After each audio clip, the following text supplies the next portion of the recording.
So second part of this lab, you test to see if photosynthesis took place, and you do that by testing for the presence of starch in plant. Notice we have the variegated leaf. As you read through the lab, we'll be placing it in the first boiling water, then ethanol. Alright, so here I've already set up the boiling tube with some water, and now I'm about to put the leaf inside and leave it there for 5 minutes. Alright, so I separated the leaf from the stalk, and I'm going to use the forceps to try and get the leaf completely immersed into the boiling tube. Alright, so one of the things later on in the experiment, the leaf will get brittle. It's not brittle as yet, so we have a bit of leeway in terms of placing it. Alright, so use the forceps to completely immerse the leaf into the water, and so we're going to put that on into the hot water bath for approximately 5 minutes. So we've left the boiling tube in the hot water bath for approximately 5 minutes. So we're going to remove it now. Then we take the forceps and remove the leaf. Alright. Now for this, the hot water, I'm going to pour this off, and eventually I can pour this down the sink, because this is just water only, well, water that had a boiling leaf in it. Some of the waste we have to dispose of. We can't just pour it down the sink. Later on with the ethanol, we won't be doing that, right? So now the leaf, I'll put it back in the boiling tube, and I'm going to add ethanol to it.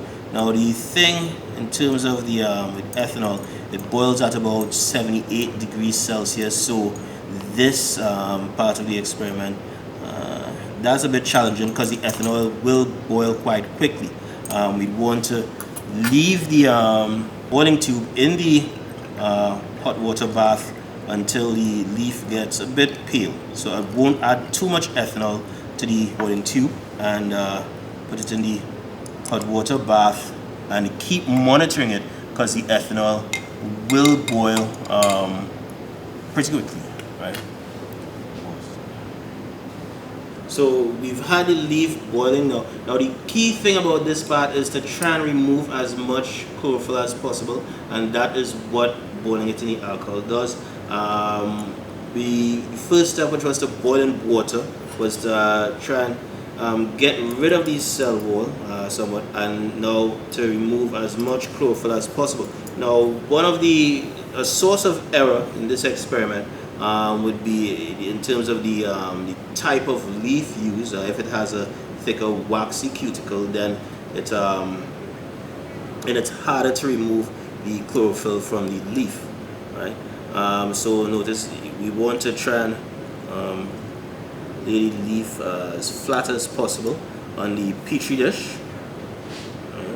And so once you add your iodine, you look for the blue-black color throughout. Now you want to be a bit generous with the iodine. Okay.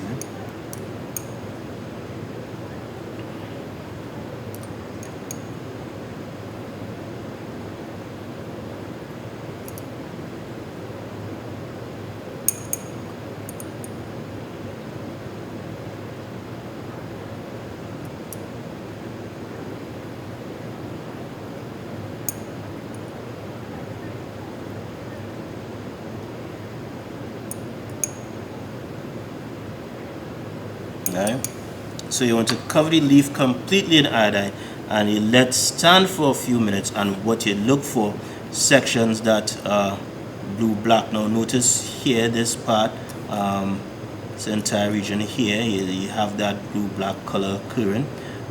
Here it looks a bit brown, while here you have blue-black, but because the leaf broke up.